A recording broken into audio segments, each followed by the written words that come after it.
Real love is slow. It is clumsy. It takes time to build trust. Fake love is fast. It is perfect. It feels like a movie. If you meet someone, and within 2 weeks, you feel like you have known them forever. If they tell you that you are their soulmate, their twin flame, and the answer to their prayers, ... run. You are not falling in love. You are being targeted. You are experiencing a psychological weapon called love bombing. This is the most effective manipulation tactic in the narcissist's arsenal because it weaponizes your own biology against you. The goal of love bombing is not affection. The goal is accelerated intimacy. The predator needs to hook you quickly before you have time to see their red flags. They need to get you addicted to them chemically. Here is how the 3-stage cycle works. Stage 1. The idealization, the bombing. This is the fairy tale phase. They will text you 50 times a day. They will want to see you every night. They will buy you expensive gifts you didn't ask for.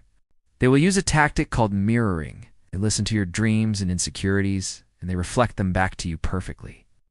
If you say, "I love hiking," suddenly they are an expert hiker. If you say, "My ex never listened to me," they will say, "I just love listening to you talk for hours." They become exactly who you need them to be. Then comes the future faking. They will plan a wedding, a house, and a life with you after 1 month. When we go to Paris next year, ... When we have kids, ... Double quotes. This isn't just romantic talk. This is strategic. They are planting a vision of the future in your mind, so that when they start abusing you later, you will stay to fight for that vision. You aren't fighting for the person. You're fighting for the fantasy they sold you. Stage 2. The devaluation, the switch. Once they know you are hooked once, you have said "I love you," or moved in, or merged bank accounts, the mask drops. The texts stop. The compliments turn into criticisms. The warmth turns into ice. You panic. You think, "What did I do wrong? How do I get the nice version of them back?" You start working harder. You apologize for things you didn't do. You chase them. This is exactly what they wanted. They have shifted the power dynamic. In the beginning, they chased you.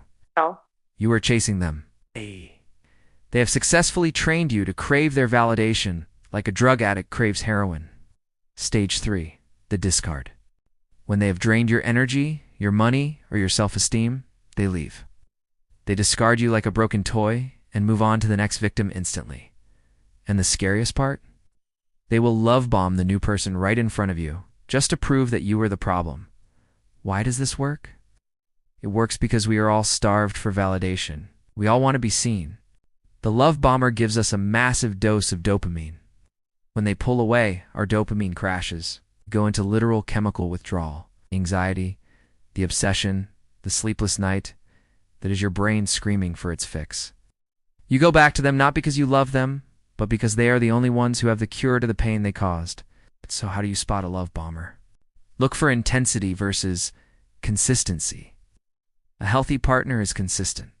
They show up. They respect boundaries. They take it slow. A love bomber is intense. They push boundaries. They demand instant access to your time and body. Watch out for grandiosity. If they declare their undying love before they even know your middle name, it is a lie. They are in love with the idea of you, or rather, the idea of controlling you. Defending yourself requires a strong reality check. When the compliments start flying, ask yourself, do they actually know me? Or are they just flattering me? Slow it down.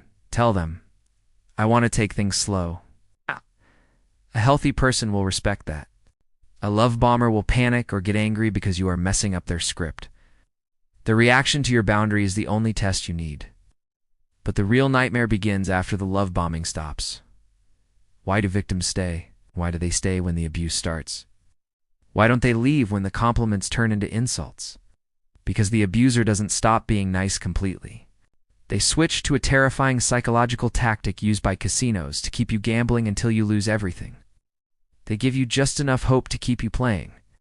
If you want to know why you cut and break the trauma bond and the science of addiction, you need to understand the next mechanism. Click the next video. We're going to the casino.